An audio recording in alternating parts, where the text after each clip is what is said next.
Welcome to TV Trash. In between the bad reality shows and formulaic sitcoms, we occasionally get shows that are referred to as intelligent TV. Shows with long, drawn-out story arcs and complex characters that make you actually have to think when watching television. One of these shows was the Rob Thomas crime drama Veronica Mars, which debuted in 2004 on UPN and starred Kristen Bell and Enrico Colantoni. So, what complex, deep thoughts does this show give us? Life's a bitch until you die. No kidding, Blondie! Hey, guess what? Many of us watch TV to get away from that harsh reality! So what's the cause of our heroine's oh-so-sunny disposition?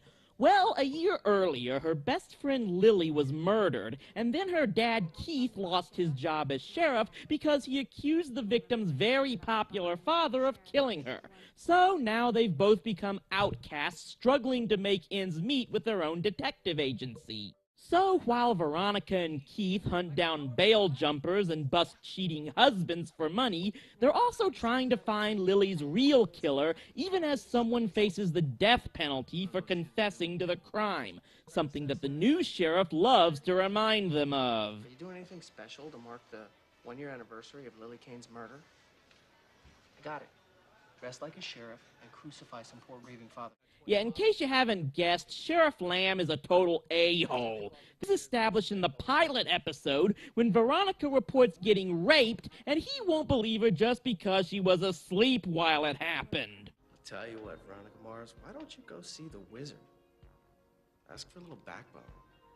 When we find him... Did I mention he was the most popular character among the female viewers just because he was the best looking? We also have Wallace, the token minority/wimp that Veronica befriends just to show us that she apparently has some type of heart. Weevil, a gang leader who bullies Wallace and then also becomes Veronica's friend. Just go with it. Duncan, Lily's brother and Veronica's ex. And Logan, Lily's boyfriend, Duncan's friend, and all-around jerkwad. Now, Veronica is supposed to be this beacon of righteousness in the world of Neptune. But personally, it's a little hard to completely sympathize with a protagonist who frequently breaks into offices, forges death certificates, and steals evidence to set up people she doesn't like. Remember, kiddies, the law doesn't apply to you if you're sure you're in the right. So the entire season's plot revolves around Veronica trying to find clues to prove the police have the wrong guy. Along with that, Veronica is also trying to track down her mother, who Duncan's mother ran out of town by threatening Veronica's life. Not because Keith accused her husband of murder, but because Duncan's dad had an affair with Veronica's mom, and Veronica might actually be Duncan's sister. Yeah, possible incestuous lovers. That's what makes for intelligent TV. Keith's research leads him to suspect that while Lily's parents didn't kill her, they likely covered up for Duncan killing her in some kind of epileptic fit. Veronica, meanwhile, eventually accuses Logan of killing her in jealousy because Lily was a bit of a loose girl. So Veronica and her possible brother try to find the evidence pinning Logan and... Oh my God. Mr. Eccles? I know what happened. Oh, good night. Are you kidding me? Yeah, the killer turns out to be Logan's father, Aaron, who was also boinking Lily and taping their affairs, and then offed her to keep her from telling the press. This show actually pulls the oldest trick in the mystery story book, revealing the culprit to be somebody no one expected, thanks to the most important piece of evidence being withheld until the last moment. Yeah, all those clues you were collecting for the whole season to try and find out who done it, they meant absolutely bubkiss because we left out the only clue that mattered until the very last act. Screw you, our loyal fan base! So eventually Aaron Eccles goes to jail after this big chase scene. Veronica tracks down her mother and finds out Keith really is her father, and they all live happily ever after. No, they don't, because it turns out Mom's a booze hound who blows her college fund on a failed rehab stint and then walks off with the rest of their money. Yeah, in case you haven't figured this out, don't expect a lot of happy endings on this show. Cut to season 2. Veronica and Duncan are dating again. Steve Guttenberg is running for mayor, and a school bus full of Veronica's classmates gets killed. We also get a new list of supporting cast members to try and remember. We're introduced full-time to Logan's friend Dick Casablancas and his younger brother Cassidy, called Beaver. Oh, and Logan's boinking their stepmom, played by Cordelia from Buffy.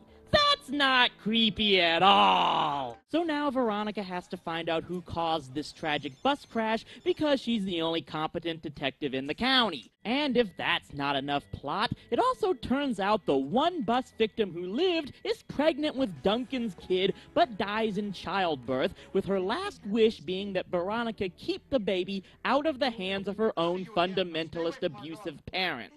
So Duncan kidnaps the baby and runs away. Veronica tries to help the sheriff and the FBI track down Duncan and... It's time. What?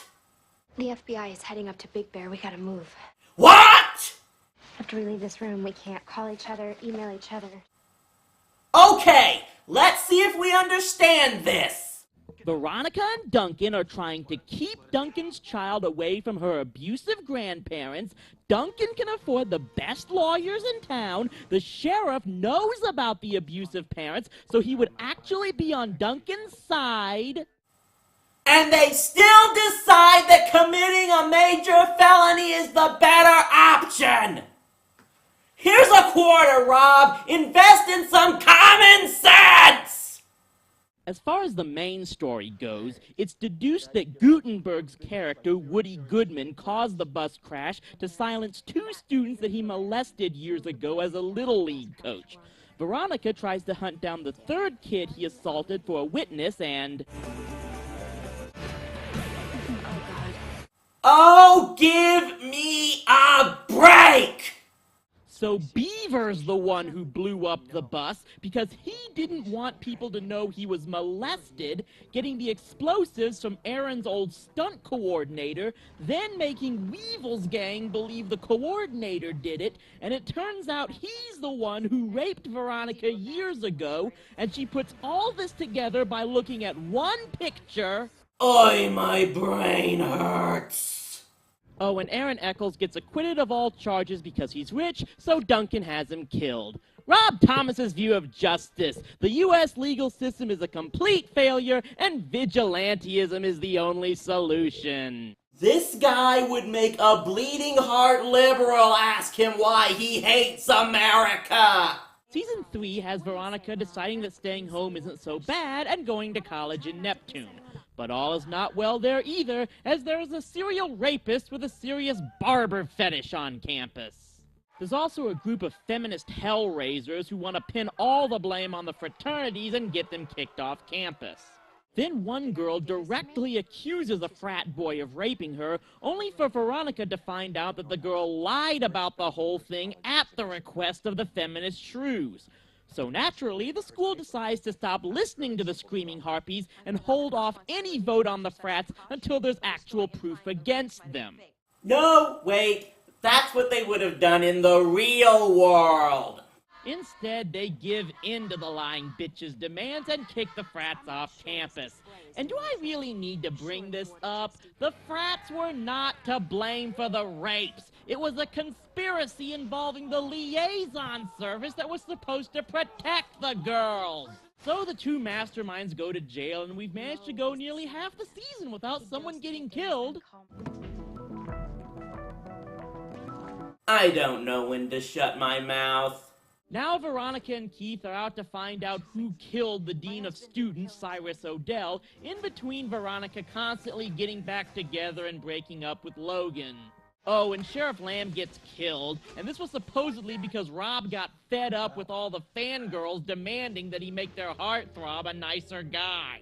So with Keith rehired as interim sheriff, he comes to the conclusion that Veronica's criminology teacher, Hank Landry, killed the dean because he was sleeping with the dean's wife. An accusation that seems to be proven correct after the teacher tries to flee the country and accidentally kills the wife. Well, this was a pretty calm case, I have to say. I mean, it's not like they would try to throw another curveball at us. Landry was arrested here. When did he have the time to make the blackmail call? What? How did you know she sent her kids to England? No! You knew he shot down your job application. You knew the dean threatened him. No, don't you do this! You murdered Dean Odell to destroy Professor Landry. God! They did it again! This one might have been an interesting twist if they weren't doing it for the third time! 1, 2, 3 strikes, you're out! And that's what the audience decided also, because the show was canceled after that third season. Look, I know a lot of people liked this show, but after watching it over a second time, it just comes out as a convoluted, mean-spirited mess. The stories are so complicated that you have to watch episodes several times. Few, if any, of the characters are really likable, and its morals are completely backwards by stating that real justice is giving law and order the middle finger like it's Nottingham in the Dark Ages. To me, it just sends a bad message when you have lawlessness and disorder in a serious drama. Maybe if you tried to put it in a comedy or something.